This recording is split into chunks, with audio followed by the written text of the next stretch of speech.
Okay, everybody, welcome to the I Dare You podcast. This guy, he's from California, but he's from Wisconsin. I like him already. He is many things, author, attachment specialist. Let's meet him right now. Adam, welcome to the podcast. It's really good having you here. Thank you for having me here. This is an honor. All right, Adam, listen, I got to start first. You're an attachment specialist. And educate us on what exactly is that. Do you have a clean answer on that? Oh yeah, it's really simple. Attachment is the way you learn to give and receive love as a kid, and you carry that in your grown-up relationships. And some people learn that they can give and receive love by cooperating and being open and honest about what they need. And most people learn that they have to hide it, they have to play games, they have to please people, and they have to constantly fight against abandonment or getting hurt. And that's why so many people have terrible relationships nowadays, because they just can't be honest about what they need. What are the different attachment? I mean, for example, you're talking to me, we just met. Mhm. So you're telling me I have an attachment style. I mean, Sure. everyone has something like this. Everyone does. Everyone does. All right. So where does it come from then? And how is it formed? hmm So your parents train you. The moment you're born, you begin training in how you are going to interact with other human beings. If your parents cooperate with you during conflicts and they get down and they say, hey, here's what you did wrong. I'm going to take care of you. I'm going to teach you. This is what you need to do right next time so that we can work together. If they meet your needs pretty quick and take care of you, if they keep you warm and safe and they make you feel like everything makes sense and you can predict your world and you just go forward, you work with other people that will care about you. I'm talking about almost like utopian parents here. Most people at home probably Yes. can't even imagine this, but that's called secure attachment. You generate secure attachment with your child. They will go out into the world. They will look for people to mostly cooperate with them. They will be honest about their expectations. They'll have great boundaries. They will pursue their goals. They're not scared. They are not fearless, but darn near fearless in their life. Unfortunately, things can go wrong, and a lot of parents could be depressed. They could be anxious. They could be absent. You could be a single parent home, and the other parent's absence speaks volumes to that child. You might not be able to be present. Your child could be in daycare away from you for extended periods of time. Your child could be in the NICU and learn in those early couple of weeks of life that no one's going to comfort them when they feel scared, that they're Really? not going That to be early? held that early, instantly. Whoa. Your child is born knowing your voice, your smell, all kinds of things about you. And when they are separated from you and cry and not held, they learn no one's going to comfort me when I'm scared. A child left in their crib for hours and hours and hours to cry it out within that first 6 months of life, terrible. And we're looking for consistent things that the child learns. No one will ever care for me. The child's attachment can break in one of three different ways. One is they blame themselves internally. I am the blame. I am to blame here. No one will ever love me because something's wrong with me. I don't know what it is, but I was born wrong from other people. Everybody deserves love except me. And if anyone sees this bad part of me, they will abandon me. So I have to earn approval. I have to make people like me. I have to be perfect at everything I do. I can Wow. never show weakness to anybody. And I have to make everybody love me, but they never really will love me, because if they ever see this thing wrong with me, they'll see I'm a complete fraud and I'll be kicked out and I'll have to live under a bridge with coyotes as my only friends. And even they will be better than me. And that's anxious attachment is what that is. It's codependent people. It's approval seeking people. It is very low self-esteem people who go out into the world and do their best to earn the approval they never felt as children. That's one way it breaks. You want me to go on to the next one?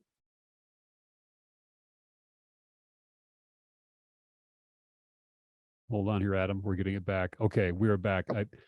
I just heard of anxiously attached, correct? Ah, That's what I heard. Okay. yep. And We'll go now my back. Wi-Fi is back. So you go ahead and Cool. I'll clean it up in post. Cool.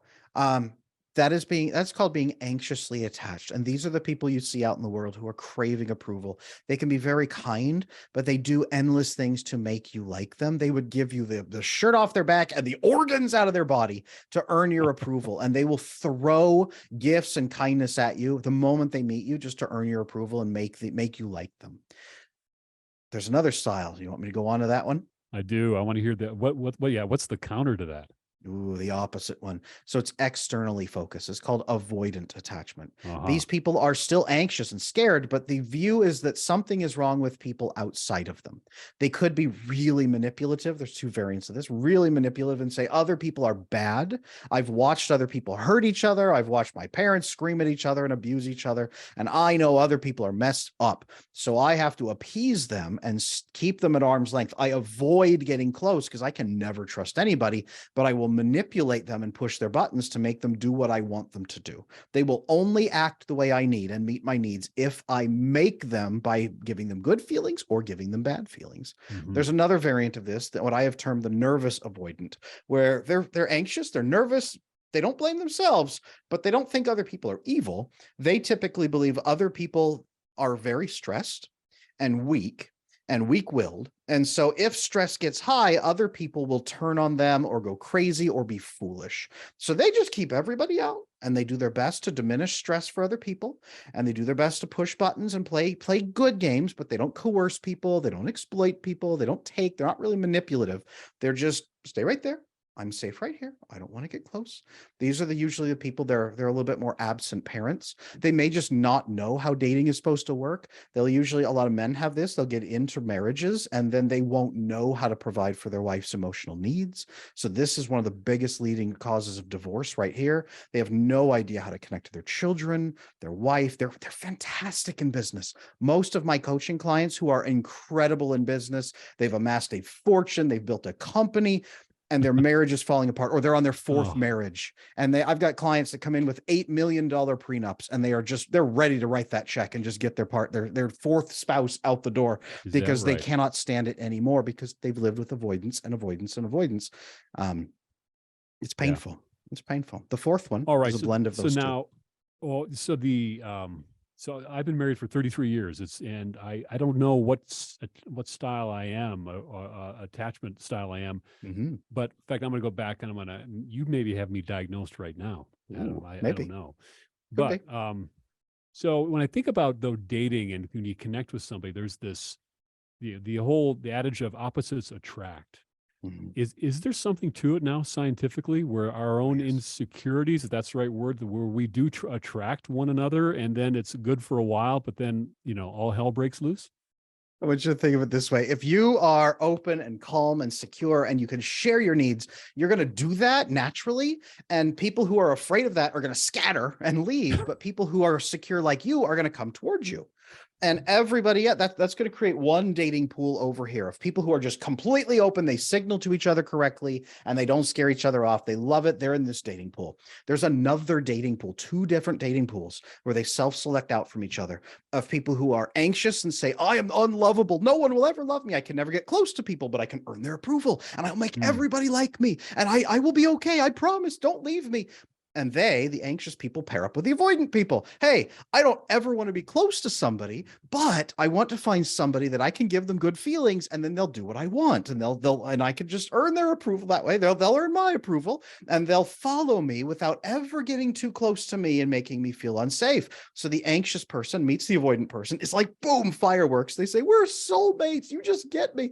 And the avoidant person will do something called love bombing, which they saturate the anxiously attached person with compliments, kindness, attention, all kinds of great things, being great in the bedroom, for example. They'll do everything they can, and it floods the anxious person's brain with a hormone called oxytocin, which is a bonding hormone we're supposed to get in childhood. Mom holds us, gives us a kiss, loves Hmm. us. We're supposed to get that. We get very little if we have attachment issues for a number of reasons, and they flood them with oxytocin, and it's as addictive as heroin. And the anxious person says, you have the greatest thing in the world and it's mine and I love it and I am not worthy of it. You will eventually abandon me. So I'm going to do everything I can to make you love me. And they start chasing the avoidant person who goes, whoa, wait a minute. I didn't sign up for this. And they start backing off at about 7 months. They start slowly backing off because they get overwhelmed by that of anxious person's neediness of Hmm. constantly needing approval and connection and reassurance.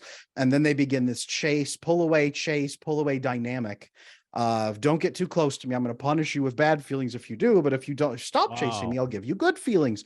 And the anxious person and the avoidant person just chase each other, sometimes 8 years, sometimes 20 years. When I've worked with clients who have 20-year marriages that are now dissolving, that's almost always the case. As she began as anxious, he began as avoidant. They were fine till they had kids. She overwhelmingly needed those kids to have good attachment and then resented him for not being able to give it. So all of a sudden, he goes from being a great man to being the enemy of her and her children. And now she's angry at him. And then it just cascades and he can't meet her emotional needs. He doesn't know what to do. He gets alienated from the kids. Marriage explodes. And that's Oh one my of the biggest gosh. dynamics I've seen. What a painful dance that has to be to Horrible, watch. horrible. Now you have helped. In fact, you're a fantastic follow on Twitter, and for those who are not following Adam yet on Twitter, I invite you to do so. But you mentioned you've helped save thousands of relationships, and so you see this all the time. Understatement, yes? Oh, yes. I was a marriage and family therapist for years before I retired so that I could coach internationally. And I've seen that pattern so many times. I wrote a book, it's right above my head, called Exhausted Wives, Bewildered Husbands, of wives who say, I am just exhausted from 15 years of doing this. I can't do it anymore. I need a divorce. And the man says, wait, I get how serious it is now, and I'm willing to try. Why are you leaving? Why won't you try again? And she's been trying for 15, 20 years, Sure. and he's just ready to begin, and he's now taking it seriously. It's one of the biggest causes of long-term marriage divorce like that. One of the absolute biggest causes. So now, just as a layperson listening to you talk, is it, if I'm in a relationship and I can, everything you're saying is just echoing, it's just really really resonating with me as far as I'm anxious, attached, and avoidant is my partner. I mean, can it work, or is it just better to cut your losses and to walk away? And what have you seen in that? Oh yeah. It can always work if both Really? are willing. If both are willing to make it work, even if you don't have the skills, even if you don't know how it's going to work, even if you have not even begun the journey, if both say, yes, I will do the work, and they just hold to that, I can get them through it. There is a pathway through it. It is fixing your attachment together. A lot of couples take my attachment boot camp video course and they learn the skills together. And when you fix your attachment together, it actually bonds you like human super glue, and it makes you a stronger couple than you ever were before. So you must fix the attachment styles that are causing those issues and then build that connection between you. It can always work. I have helped. Man, I've seen couples come back from extreme circumstances that they would curl your toes if I told you right now. Really? But oh man, couples can come back from anything as long as both are willing to do the work. I've heard you on a different podcast. I heard you make that point that that's the key. Both need to be willing. If one is willing and other is unwilling, it's not gonna work, Adam. Mhm. No, it's not. What I usually see is the man is very willing and the woman is burned out and exhausted and not Mm, sure if she's willing.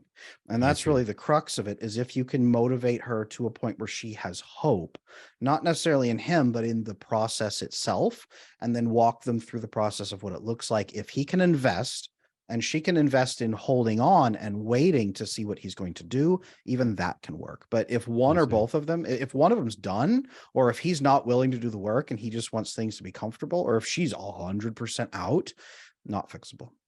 Hmm. You know, I'm going to ask you this question, and you may have just answered it. But on your website, let me back up here. So on your website, you have your background about you're an attachment specialist, and from your website it says your favorite work is with people who've lived for decades with the belief that they will never be loved. Mhm. And tell me more about that. Is that really right back to the basis then of attachment? And how did you get into this field of all the things you could be doing? Why attachment? That's a good question. I grew up with attachment issues myself. I came from a generationally broken family of the whole Mm, expanded system. It was really bad. Nobody knew how to give and receive love. Not bad people, but nobody knew how. And what I found with all my friends around me was their families were very much the same. In fact, the research shows up to 65% of adults in America now have an attachment issue. Only 35% grow up with a secure attachment. It's 2 in 3 now have a bad case. So I I wanted to fix that. I fixed it in myself. I took the horrible steps on my own, fixing it. I just knew I couldn't live that way anymore. So I intuited the steps, and I found some basic resources to help me, and I did it.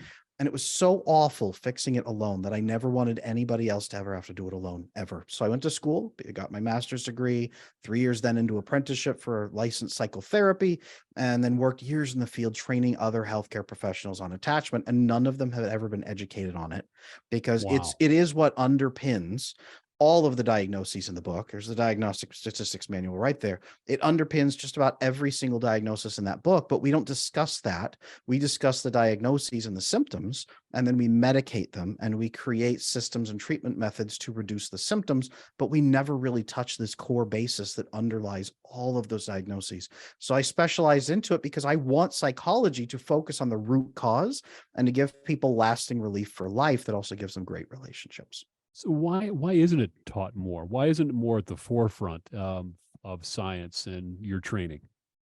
It doesn't play well with the medical model that we use mostly here in America. Some people learn it. It's what we would call systemic. It's a response model of mental health. You have mental health symptoms as a response to this issue. We use the medical model. You have a disease. You'll probably have it for life. Your brain is now built wrong, and you need this medication to help you fix a brain problem that somehow just happened. We don't know how, but here, take these 5 medications. I've worked with some clients who have up to 27 different medications that they're on. At least Oh half my of those are gosh. psych meds. Yes, it's that this is what we do, unfortunately. So it just isn't trained. The systemic model or the response model just really isn't trained much in most areas with psychology. Wow. Well, Adam, let's talk about young men.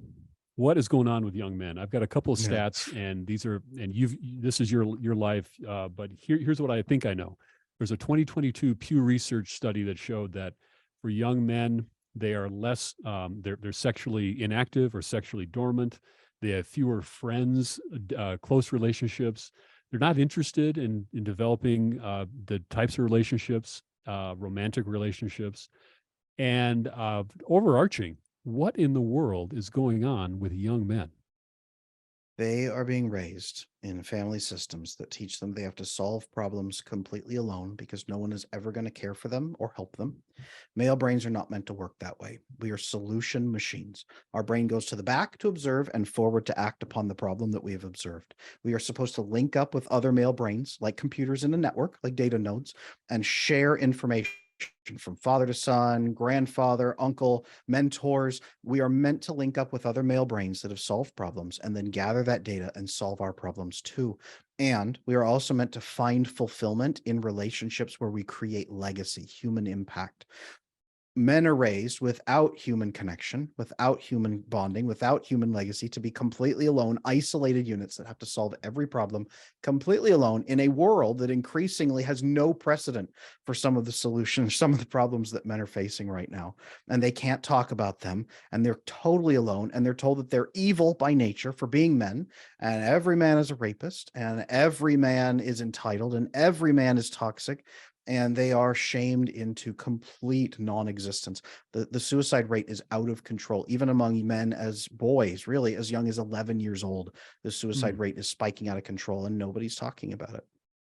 Tell me more about that. The suicide rate, and also on your Twitter feed, you had some. In fact, I want to see if I can find this here. Hold Ooh. on. Yeah, no, I'll edit this so it gets cleaner. Yeah, and your on your Twitter feed, you have a tweet here from today. It's crucial to recognize, discuss, and approach men's mental health issues. And I want to go one step further. Feeling powerless is a common symptom of depression among men. Knowing that you can regain control is key to recovery. So you brought it up. What do you think is behind the depression and suicide rates or thoughts of suicide? What So have you seen? most male depression comes about as a result of learned helplessness, powerlessness in their life. We go to therapy, and therapy teaches men how to feel loved, because that usually makes women feel better. Women are strongest when they feel loved and when they feel useful to the people that they love and their family. They feel protected, loved, cared for. Men feel best and strongest when we have power. And people Hmm. mistake this. I don't mean the power to punch someone in the face or be a tyrant. power to enact change in our lives, to stop our pain, to build something, to create something. Power is what men are looking for. And when we have learned helplessness, it eats away at the core of manhood and everything we are meant to do. We observe a problem, and then instead of acting upon it, our brain clicks and says, I have nothing to do. I have nothing to do. I have nothing to do. There's no hope. And we just fall, our brain just can't even function the way it's supposed to. It falls apart into depression, into learned helplessness. Male suicide is not about wanting to die. Male suicide is about wanting the continued pain to stop.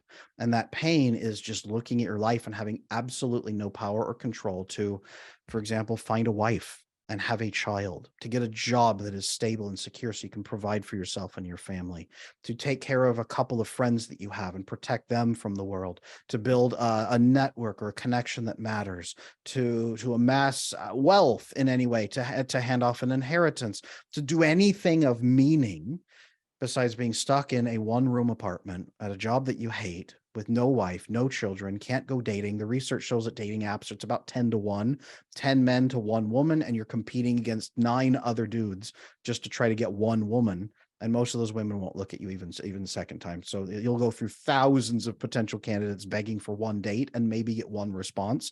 And that probably won't even be a good response. It's overwhelmingly terrible. And these men have no hope.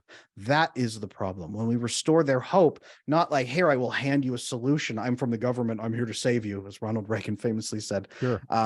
When we say, here is how you can have power in your own life to change yourself, right? We start with the body many times. Like, here's how to change your muscles to be buff and be fit and look good and feel good. That gains power. And they say, what else can I change? Then they link up to other men and learn solutions. And then they say, whoa, I have power to make changes. The depression starts to evaporate and they thrive in life when they do that. But without it, they die. So it's a whole different world right now. I mean, I'm 56 years old. And when I was in high school, we didn't have, there was no internet, there were no iPhones, there were no dating apps. You actually, you tended to meet I met my wife in high school, actually in Sunday school. I'll go back even further. But my point is, you met your wife in an area where you kind of knew who the other guys were around you. And there's something that I want to dive in with you about this. You mentioned it with the dating apps, about 10 to 1 type ratio. You have a tweet out. In fact, it's out right now. In fact, you posted it today, and it's called "The Harshest Truths About Why Dating." Let me back up. The harshest truths about why dating sucks for men. And in numbers 4 through 6, talk about how competitive it is right now.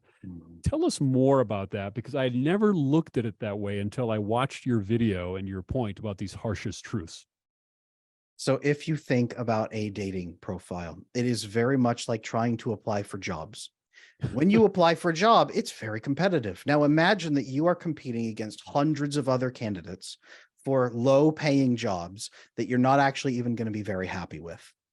Let's say there are women that you are not necessarily really attracted to, and they don't really have good domestic or loving relationship skills. They just happen to be a woman with a warm body who will at least look at you twice. And you are competing with hundreds of other men for that one girl's attention. And the other dudes are jacked. They're taller than you are. They have better jobs than you have. They look better. They have better pictures. They pose better. They have better social skills.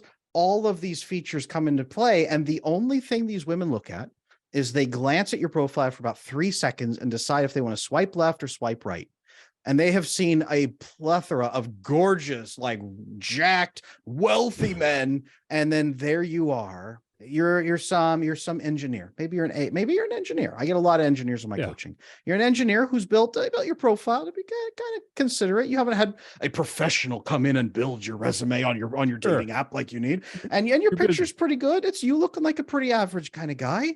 And you may not be in like a $4,000 suit, but you're in your nicest clothes, and you instantly get swiped away because she says, well, I have 200 other men over here who make $4 million plus and will instantly buy me a car for fun just to have sex with them.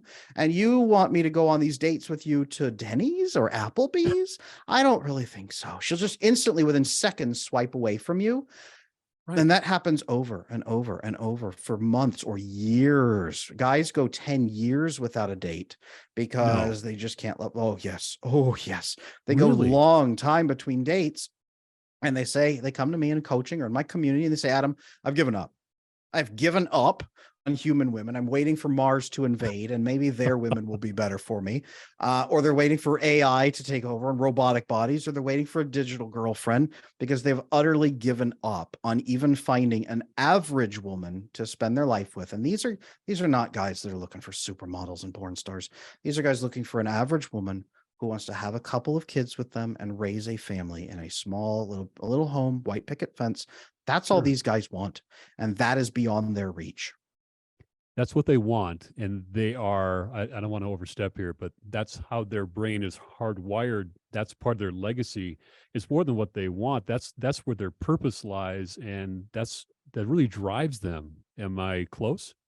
Absolutely. And that is the crux of it. If you take that away and say, hey, young men, you will be told you're evil your entire life for being a man and that you're automatically a rapist. And the only way for you to find someone to love you is to roll through these dating apps and be as competitive as possible to try to get the lowest hanging fruit of women that you possibly can. All the other ones will be up here. The research shows that 90% of women are actually competing for the top 10% of men on those dating apps. So 10-1 odds against men. And then all of that one woman, 90% of them will be competing for the top 10% of men. So the 10% of women that are left are going to be down here. So men have, what is that? Oh gosh, 0.1 woman for every 10 men. Imagine that. So if there's 100 men for one woman on these dating apps, that's what you're competing is 100-1.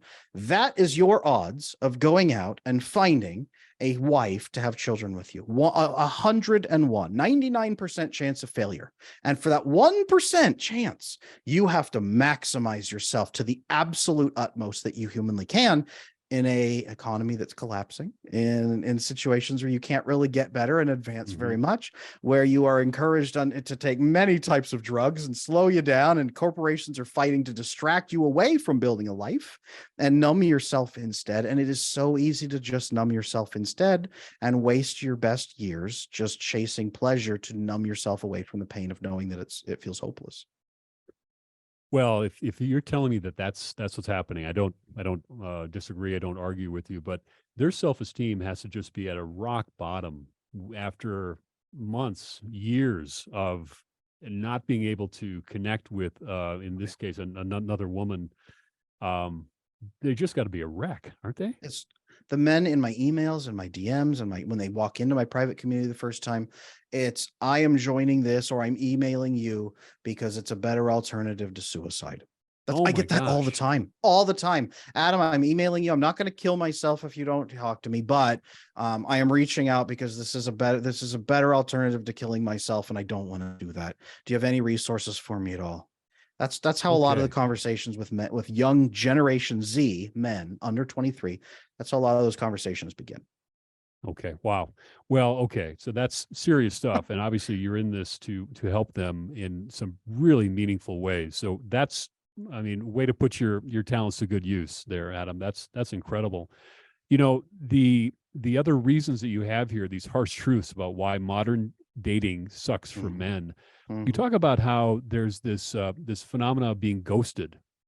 And Yes. I got to ask you this. So are you saying that when a guy finally gets that date and they go out to Denny's or Applebee's, that the woman then has the ability then to keep shopping and to see if there's someone else who might be better? That's got to Oh, yeah. happen, doesn't it? Oh, yeah. If you take a lot of guys, if they even get a date, and this isn't just young guys in their 20s, it's guys in their 40s, guys even in their 50s. You take a woman on a date, you drop $100, $200, taking her somewhere nice. She orders the best thing on the menu and a bunch of drinks, and she's used to being pampered. And you struggle through a conversation. Most guys in dating, even in their 50s, I work with plenty of guys in their 50s, don't even know how to carry a conversation with a woman on the first 3 dates. They don't know the first 3 date method to move it toward commitment. They don't know how to build interest with her and test compatibility on the first 3 dates. I have to teach them that. Most of them, they drop 100, 200, sometimes more money on dollars on the first date. And she's just on her phone the entire time, scrolling through her phone, not even looking at him, barely making conversation. He's desperately dancing for her approval, like a bird Oh. dancing and trying to get a female bird into the nest. And she finishes the date, says, that was great, thanks. And then maybe she'll give him like a pat on the back. And he says, okay, like I'll text you again. She says, yeah, that's great. Never hears from her again. She'll never respond to his text ever again. She just goes home, has fun, and she's still on the dating apps rolling through. And he will never hear from her again. And he says, like, what did I do wrong? And Yeah. if you can get that 1% connection rate with 1% of women, you shoot at 100 women, you get one. So if you shoot at 1,000 women, you might get 10 dates, and then you get ghosted 10 times by those 10 women. And you have spent a couple $1,000s on those dates by that point of hard-earned money. These are guys in their 30s, 40s, 50s that are still going through this kind of stuff. Sure. It's a nightmare. Okay, so in that one, I gotta think about that one. So if that's happening to the guys. You're happy you're married now, aren't you? Oh my goodness. I am, because again, the date, I look at this like the dating pool. It was my high school, which we had a graduating class of 30. So I had, everyone kind of knew each other, and there wasn't the internet. The social media has just got to be a killer. But there's a point I was going to ask you about, but I keep losing it. Oh, I know. So when the guy then is actually having that date, I mean, it's almost like you're standing at the free throw line, needing to drop the front half of a 1-on-1, or you got to make that. It's a Super Bowl. You can't mess up. So the anxiety levels got to go up for these guys, and they get in their head like crazy, I imagine. Most guys walk into a date like they're interviewing with the highest level CEO of a huge global corporation, and he's That's no applying to good. be the janitor. That's where most guys walk in, and they're like, I've got to do everything perfect. Everything has to be perfect. And one mistake that I coach guys on is this: they make statements instead of asking questions. They try to find topics to talk about instead of responding to things she has said. Most guys can't carry a conversation to save their life. So most women go onto those dates and they think, what is with all these guys that can't have a conversation with me? They just talk about themselves, and then they stare at me across the table. That's why a lot of these women are on their phone, and it just completely collapses. Men and women can't even talk to each other anymore. All right. So now there's some other, by the way, I mentioned a few of these about the harshest truths about why dating sucks for men. Is there any others that you have particular passion for, you want to mention right here? I mentioned a few that caught my eye, but any others? I think that really hits some of the biggest ones. The one that I will say is once you get connected to a woman, if you are bonded with her, a lot of those women who are not married yet, they're dating. They're still dating in their 20s, their 30s, even their 40s. Many of them have attachment issues themselves. So they either are really emotionally needy and craving your approval and validation all the time, or they're very avoidant. So they'll push back against you. They'll be really proud of being independent and strong without you, and tell you over and over they don't need you. And they'll resent you for trying to be a loving, connected partner with them. This is why many men who start dating later on, or men who try to find a second marriage after their first one fails, will usually connect with these women who don't have the skills required to build loving relationships. Many women in this dating pool, same thing though. Those guys often will have those crushing insecurities themselves or be very avoidant. So those women are just as frustrated as the men are, and they can't build a cooperative relationship together. Okay, Adam, I was talking to a young man, and when he hears this podcast, he'll know who I'm talking about. Young guy, probably 28 years old. And I was asking him how he's doing and about his job. And I was asking, are you dating at all? I was just curious, and he said, no, I'm not dating. Job's going well, but I'm not dating. I said, really? So what about these dating apps I keep hearing about? And he said, no, I'm not on the apps at all. I said, why? That seems to be the thing to do now. And he said, no, I just don't like the games. I just don't like the games of, hey you, and just the dance that happens in these apps, whatever happens here, Adam. But give him some advice. If he were to say, okay, I am going in, I am competing against the other 99 guys, what would be a profile that he could build that women would really relate to? And that is such a bad question, but I think you know what I'm trying to ask. I do 100%. Here's what I tell men when they come in and ask for help on this. For thousands upon thousands of years, humans have connected through their social networks, their local ones, to find a partner who's a good match for them. to get connected through family and friends, like you did, like I myself did. My wife and I were connected that way. In 1995, about 65% of couples met through family and friends. That was the Wow. majority. Even in 1995, that was the vast majority. Dating programs and systems back then were about 12.5%. The very basic internet dating of the 90s. Now, those statistics have actually reversed. It's about 65% of modern couples meet through dating apps, and about 12.5% meet through family and friends. The reason is not that dating apps have become incredibly effective and have killed the family system. The reason is that family systems and friend systems have completely collapsed. So no one can connect through them and say, hey, I'm looking for a husband or a wife. Can you find me somebody? They don't even have a bond with their family anymore. They feel totally distant. They live alone in a one-room apartment at a job they hate, and they barely see or talk to their family about anything important. And they may not even have friends. And so they do not have anyone to help connect them to anybody. So they are desperately crawling through these apps, strangers looking for strangers. And that is the worst possible way for humans to meet up, because you have no information on the other people. Predators rule the land, and everybody Yes. else is terrified. And it becomes a game on the dating apps of who can be the hottest and who can be the most attractive immediately within the first 3 seconds and hook your attention and keep it. Then it's about entertaining, and it's about high value, showing it off, being all these things. That's the endless process. And the most things you're going to find on there are people with attachment issues. People who have secure attachment will find people through their family and friends and get married fairly early on in life and be paired up. So it leaves that other dating pool. It's horrible. The way you fix that: build family and friend connections. Fix your attachment, build family and friend connections, build your local network, make those connections happen, and then you will almost effortlessly find a loving partner connected to those people. Because the healthiest women have gatekeepers who prevent them from finding strangers and getting hurt, but they also bring loving people in. That's how healthy women tend to prefer finding a suitor, is somebody that they know. So they have 10 years of data on you first. You have to connect to their gatekeepers by building your own social networks, showing your value there, and showing up as a man who makes change in your life. Interesting. So you're saying go back to the future on this. Go back to the future a bit, but build it for the modern era. So do it in a way that increases your value in new connections, in new communities. Build friendships, build connections. You don't have to go back to the caveman days and club her over the head and drag her back to your cave. You build new connections, new networks. If your family is not accessible to you for various reasons, build a new thriving community. Join a digital gated community. These are really big and really growing nowadays. Get connected to people and then immerse yourself in that community, and people will want to connect you to the people they love who are also looking for a loving partner. That's great. Adam, I've looked at the clock. We've already talked for longer than I thought we did. I mean, it's just flying by. And there's Mhm. so much more that we could spend time on. I would love to have you back on the show to keep diving into this. This is fascinating, and Mhm. it's such an important topic. But Adam, what's the best way to follow you? You're doing a lot on YouTube and on Twitter and on your website. Tell us a little bit about how to follow you and get involved in some of the work you're doing.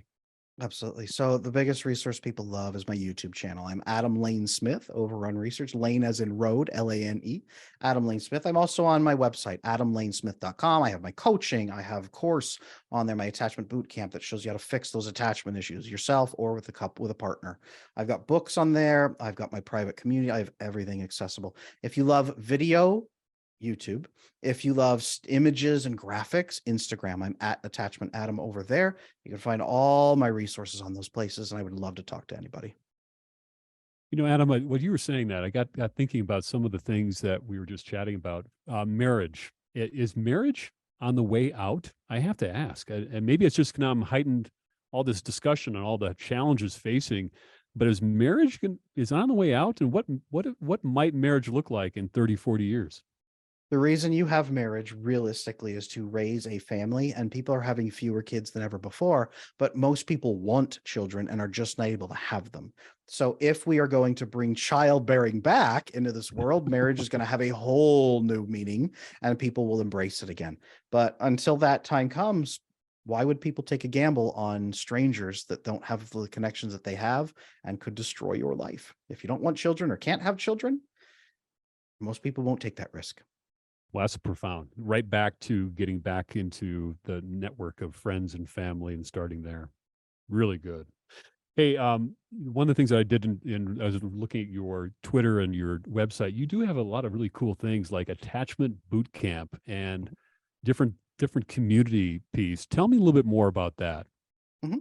So the attachment bootcamp is a video course that fixes your attachment in 7 hours. It walks you through the 10 steps I've created. If you are anxious, you're approval seeking, you're avoidant, you dodge out. If you're a couple who has those issues and want to fix them together, right? I said if you have two people that want to fix it, they usually buy my course. They go through it together. After every module, they stop and ask each other questions and have the discussions they've avoided forever. And by doing that, it fixes your attachment with you and right there for you. Or you Hmm, jump in my private community. I have a video library exclusive to that group. I also have two group coaching sessions with me every single week where I teach you skills and I work with you right there. 24-hour access to other people who are fixing their attachment. There's building your local connection and building friends and family again, so you're not good. lonely anymore. And all of these resources are built here to help people who are serious about fixing this for life. That's great. I think I'm anxiously attached. And the It's very fact that possible. I'm asking you that may be an indication that I'm anxiously attached. Every podcast I go on, the host always says, Adam, I think I need to talk to you after because I think this could be me. And every single time you hear about it, you go, wait a minute. And it Yeah. answers a lot of questions. All right. Well, I will. Yeah, definitely. I'll reach out after this podcast. Hey, Adam, at the end of each podcast or every guest, I ask them, what is your I dare you challenge for all of our listeners? This is going to be good. What would you Mm. dare us to do in order to live perhaps a better life? What do you think?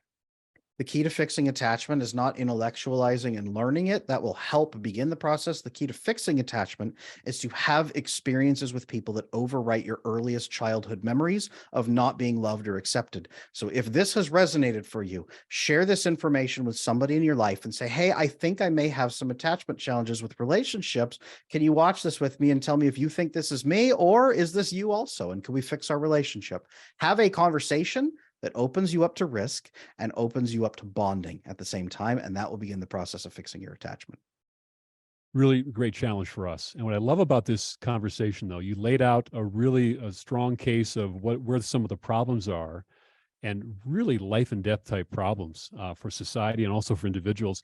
But also, you laid out some solutions for us, and I find that really refreshing. I was hoping we would talk about solutions, and we did. So thank you for doing that. And Absolutely. thank you again for being part of the podcast, Adam. It was really great having you here. It was an honor to be here. Thank you.